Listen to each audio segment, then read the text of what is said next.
So we're here at the Ambassador with artist Peter Roche. It's going to be a site of where he'll be doing some pretty amazing work coming up. Now, Peter, you emerged from Elam in the late 1970s, and your practice seems to span a pretty wide variety, from performance to sculpture and all sorts. Around the 70s and 80s you worked a lot in performance art. It was pretty highly confrontational. I remember reading about one work where you had 11 sheep's kidneys sewn to your body. Yeah. Do you still work in performance now?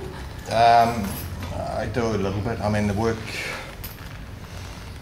it's kind of not so much overtly performance stuff. It's kind of like the work involves a performance, and in making the work, it's kind of like I'm also always very aware of how I'm performing while I'm making work. The physical activity is extremely important to me. I love working with my hands. I love moving, picking things up, playing with objects, and just interacting with materials, basically. And that to me is a performance. Of course. In the 70s, it was more like I was exploring boundaries between audience and myself.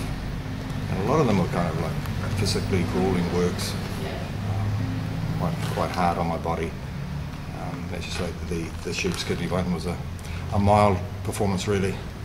A lot of them involved a lot of quite heavy self-mutilation. And it was just exploring that relationship. I mean, I don't think there was ever a point where anybody actually got up and kind of stopped me from doing something, you know, but it got pretty damn close sometimes, you know. It was just, what do you do when someone's about to kill themselves on stage? I mean, it's kind of, you know, there's that kind of responsibility of me to my audience and the audience to me, I think.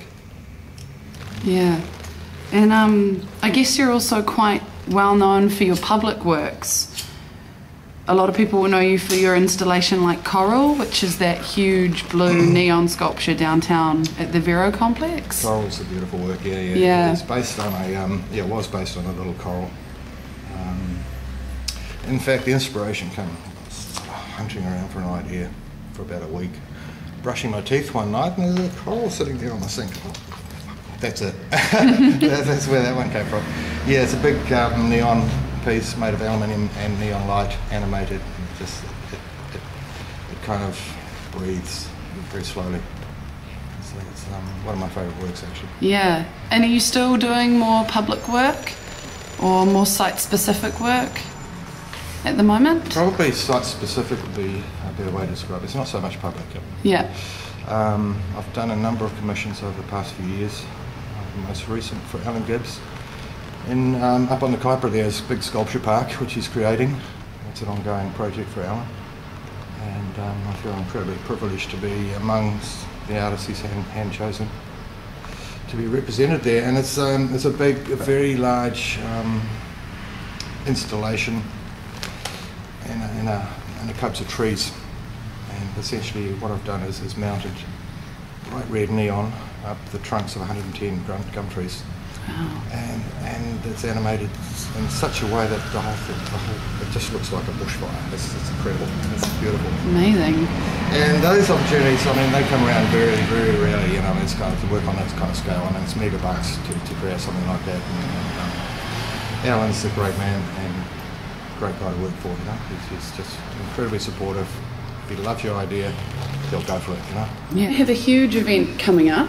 Of course, it's called Slipstreaming, and from what I've read about it, you're going to have live cameras set up here in your studio space. Mm-hmm. And I guess it's sort of like a surveillance type work if it's online and people can view it. Yeah. Is it 24 hours? Yeah, but I mean it's going to be black some of the time when I'm sleeping. Yeah. And look, slipstreaming is kind of it's where an object or perhaps an idea is carried along in the wake of another one. You know, it's so like there's two parts to it, and one without the other doesn't make much sense. So slipstreaming, the event is kind of like there's two parts to that. There's the exhibition, which is a one night opportunity for people to come along and have a look at my works in the environment that I've created them, and see, experience the scale and so forth. And the other side of that is I'm creating a live web stream from my studio, and that's it'll be 24 hours, but you know, I mean, God, we've got to rest. Yeah. At times. But that's the only way, I guess, people will be able to start access my work from here on in. I mean, I kind of work outside the mainstream a little bit, certainly outside the institutions.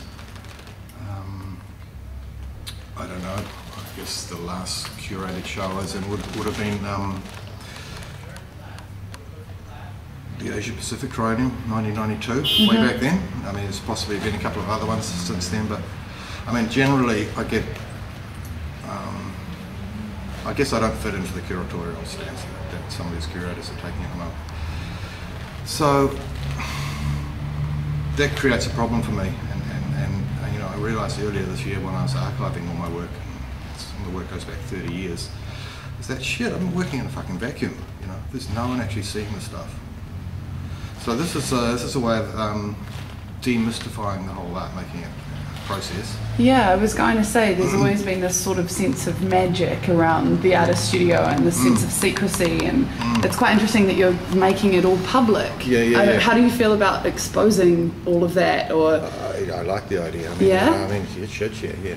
I mean, there's nothing magical about it, really. I mean, I think that the creation of something is kind of magical.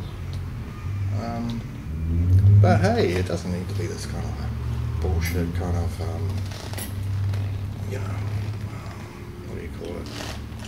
Secret language kind of thing that's going on. Hey, it is what it is, you know, and art is there to communicate.